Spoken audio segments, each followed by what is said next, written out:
ఈరోజు విజయసాయిరెడ్డి దాని మీద ఆంధ్రజ్యోతి అండ్ ఈనాడు రెండు బ్యానర్ ఐటమ్స్. అదానీ డిస్టిలరీస్ వెనక మిథున్ రెడ్డి అని చెప్పి వీళ్ళే హెడ్డింగ్ పెట్టేసి ఈనాడు రాసేసింది. మిథున్ రెడ్డి గారు ఉన్నారని చెప్పి వీళ్ళు డిసైడ్ చేసేసారు. వీళ్ళే తీర్పు ఇచ్చేసారు. మొత్తం తీర్పు ఇచ్చేసి రాసేసినటువంటి వార్త.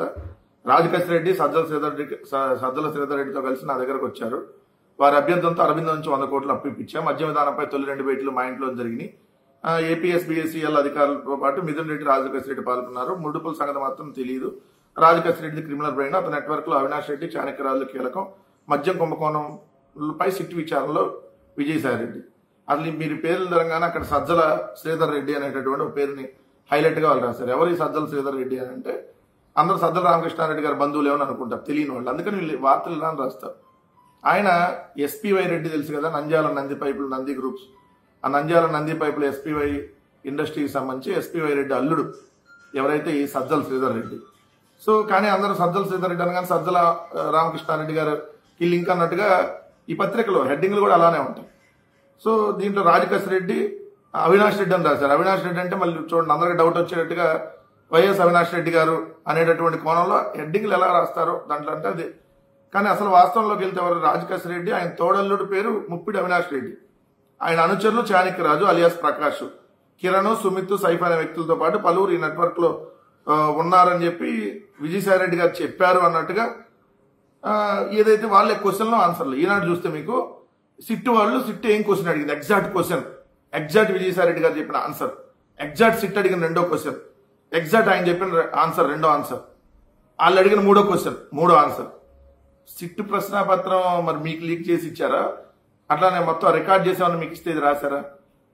విజయసాయిరెడ్డి గారు ప్రెస్ మీట్ రాయండి, తప్పలేదు. ఎందుకంటే ఎవరైనా ప్రెస్ మీట్ బయట కవర్ చేస్తే రాస్తారు.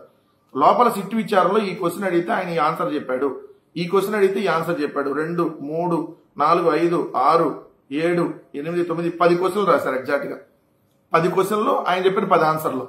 సిట్ ప్రశ్నాపత్రం మరి మీకు లేదా మీరే క్వశ్చన్లు అడిగించి సాయిరెడ్డి గారు కూడా ఏం చెప్పాలో మీరే చెప్పిస్తే క్వశ్చన్ ఆన్సర్ మీరు రాపిచ్చారు ఈనాడు కిరణ్ గారు. నువ్వు అందరూ తెలియదు, మరి మీకు ఎట్లా తెలిసింది ఇది క్వశ్చన్ ఏంటి ఆన్సర్ ఏంటి? మన ఈనాడు పత్రిక రాసేసింది. సిట్ విచారం చేశారా లేదంటే మీరు ఎల్లో మీడియా ఆల్రెడీ మీరే క్వశ్చన్లు సాయిరెడ్డి గారు ఏం చెప్పాలి ఆన్సర్ మీరే రాసి ఇచ్చేస్తే వచ్చిందా ఇది? ఇక్కడ మిథున్ రెడ్డి గారి పేరు చెప్పి హెడ్డింగ్ పెట్టేసి పెట్టారు. ఇంకొక పత్రిక చూస్తే సాయిరెడ్డి గారు సూత్రధారి కసిరెడ్డి, ఆయన తోడల్లుడు లిక్కర్ నెట్వర్క్ నడిపాడు. స్కామ్ లో బిగ్ బాస్ ఉన్నది లేనిది తెలియదు.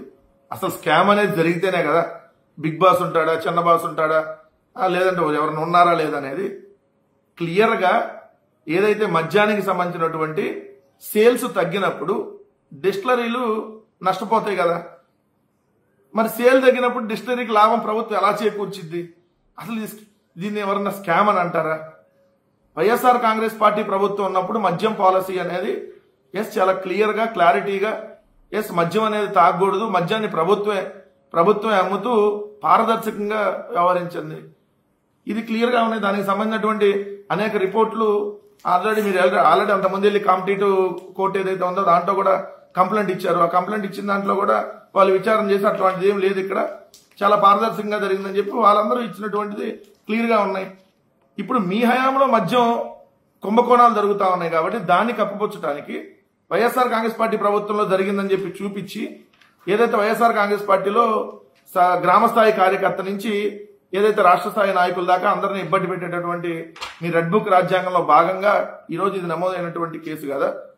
అసలు లేనిది ఉన్నట్టుగా కనికట్టు సృష్టించడం అనేది మీకు తెలుసు చంద్రబాబు నాయుడు గారు. దానిలో భాగంగానే మీరు ఇదన్నీ చేస్తున్నారనేది ఈరోజు క్లియర్ గా కనపడతా ఉంది. రెండో అంశం ఇక్కడ ప్రధానంగా చూస్తే సాయిరెడ్డి గారు ఈరోజు మాట్లాడుతా నన్ను 2వ పొజిషన్ నుంచి నేను 2000 పొజిషన్లోకి వెళ్ళాను వైఎస్ఆర్ కాంగ్రెస్ పార్టీలో, అందుకనే నేను వైఎస్ఆర్ కాంగ్రెస్ పార్టీ నుంచి బయటకు వచ్చా అన్నారు. అంటే రాజ్యసభ ఇన్ని పదవులు ఇన్ని ఇస్తే మీరు ఏదైతే జగన్మోహన్ రెడ్డి గారికి దగ్గరగా ఉంటే 2000 స్థానంలోకి మీరే వెళ్ళిపోయారని చెప్పి అని అనుకుంటే మరి జగన్మోహన్ రెడ్డి గారు మరి మీరు చేస్తున్నటువంటిది ఏమైనా జగన్మోహన్ రెడ్డి గారికి ఇన్ఫర్మేషన్ అంది మిమ్మల్ని ఏమైనా దూరం పెట్టారని అలా మీరు ఎందుకు భావించట్లేదు? నేను క్లియర్ గా ఈరోజు అడుగుతా ఉన్నా, విజయసాయిరెడ్డి గారు మీరు ఈరోజు ఎవరి డైరెక్షన్ లో ఇటువంటి స్టేట్మెంట్లు ఇస్తున్నారు, ఎవరి డైరెక్షన్ లో వచ్చి మాట్లాడుతున్నారు? 100 కోట్ల రూపాయలు మీరు అప్పిప్పించారంట. దానికి వైఎస్ఆర్ కాంగ్రెస్ పార్టీ ప్రభుత్వానికి సంబంధం ఏంటి? అసలు రాజకేశ్ రెడ్డికి మీకు ఏమి వ్యక్తిగత లావాదేవీలు ఉన్నాయి, ఏం గొడవలు ఉన్నాయో అది మాకు సంబంధం లేనటువంటి అంశం కదా. దాని మీద మీరు ఏదైతే మీ ఇంట్లో ఏదో సమావేశం అయ్యారంటే దాంట్లో వాళ్ళు వచ్చారని గుర్తుంది, ఎవరు వచ్చారో లేరో గుర్తు లేదు, గుర్తు తెచ్చుకుని మళ్ళీ వాళ్ళు పిలిచినప్పుడు వచ్చి చెప్తానంటే మళ్ళీ చంద్రబాబు నాయుడు గారు ఎప్పుడు ప్రయోగిస్తే అప్పుడు వస్తారా? అంటే మీరేమన్నా వైఎస్ఆర్ కాంగ్రెస్ పార్టీ ప్రభుత్వంలో ఉండి ప్రభుత్వానికి వైఎస్ఆర్ కాంగ్రెస్ పార్టీకి కోవట్టుగా ఏమైనా పనిచేశారా అనేటటువంటి అనుమానాలు ఈరోజు కలిగే విధంగా మీరే మాట్లాడుతూ ఉన్నారు. రాష్ట్ర ప్రజానికానికి కూడా ఈరోజు డౌట్ వస్తూ ఉంది. విజయసాయిరెడ్డి అనే అతను ఏదైతే చంద్రబాబు నాయుడు గారికి దూర బంధం అని మధ్యలో చెప్పుకుంటా వచ్చారు కదా, తారకరత్న గారు ఇష్యూ వచ్చినప్పుడు, అప్పటి నుంచి మీ వర్షం చాలా మారిందని, మీరు ఆ రోజు వెళ్ళి సాగనంపి చంద్రబాబు నాయుడు గారిని కారు ఎక్కించి కారులో కూర్చొని కారులో సరిగ్గా కూర్చున్నారు లేదా చెక్ చేసి వచ్చినప్పటి నుంచి రాష్ట్ర ప్రజలకు అనేక అనుమానాలు ఉన్నాయి. ఈ రోజు మీరు చెప్పిన దాన్ని బట్టి ఇది నిజం అనేటటువంటి భావన కలుగుతా ఉంది. విజయసాయిరెడ్డి అనే అతను వైఎస్ఆర్ కాంగ్రెస్ పార్టీ ప్రభుత్వానికి చంద్రబాబు నాయుడు డైరెక్షన్ లో కోవట్టుగా ఉన్న పని చేశారా అనేటటువంటి అనుమానాలు ఈరోజు ప్రజలందరికీ కలుగుతా ఉన్నాయి.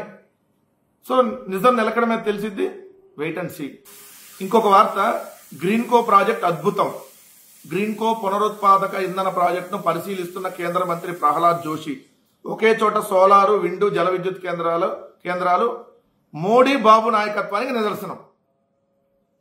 మళ్ళీ చెబుతున్నానండి, కేంద్ర మంత్రి ప్రహ్లాద్ జోషి అని ఉన్నాడని మీ అందరికీ తెలియదు.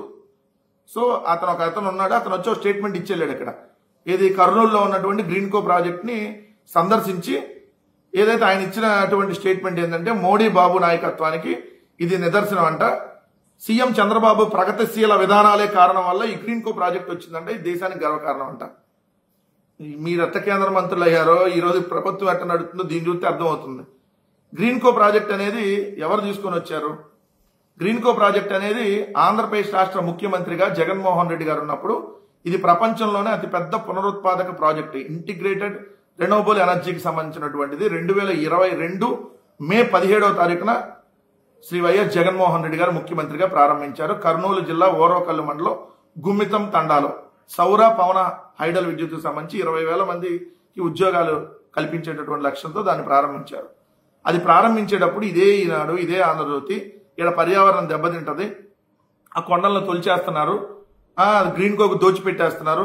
గ్రీన్కో అంటే చలమలశెట్టి సునీలు, చలమలశెట్టి అనిలు. చలమలశెట్టి సునీల్ అంటే కాకినాడ వైఎస్ఆర్ కాంగ్రెస్ పార్టీ పోటీ చేస్తున్నటువంటి అభ్యర్థి. సో అందుకని చెప్పి దోచేస్తున్నారని చెప్పి మీరే రాశారు. తర్వాత పవన్ కళ్యాణ్ గారు ఇక్కడ అటవీ భూములు ఏదో మొత్తం ధ్వంసం అయిపోయినాయి అని చెప్పి ఆయన విచారణ కూడా చేపట్టి వెళ్ళొచ్చాడు స్వయంగా. వెళ్ళొచ్చినాక అక్కడ చూడంగానే ఆయన మైండ్ బ్లాక్ అయిపోయింది.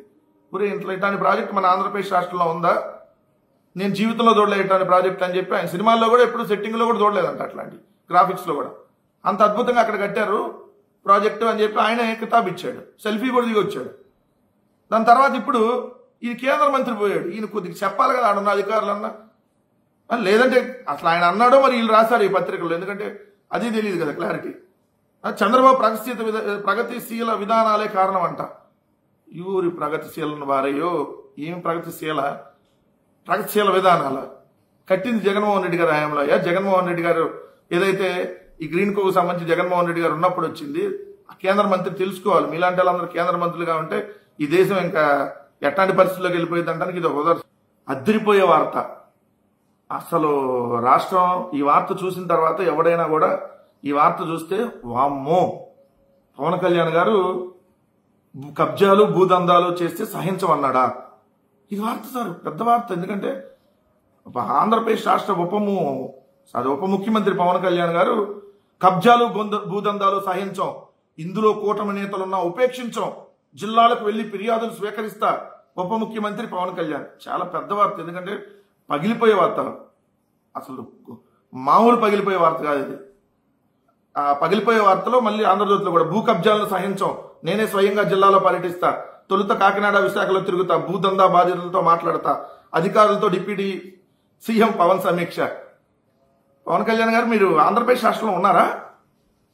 ఎప్పుడన్నా వార్తలు చూస్తారా? టీవీలు ఏమన్నా అంటే చూస్తారా అని అడుగుతున్నా మామూలుగా. ఎప్పుడన్నా ఈ ఫేస్బుక్, ట్విట్టర్, పేపర్లో చదివే అలవాటు ఏమన్నా మనకుందా? అది మీకుందా?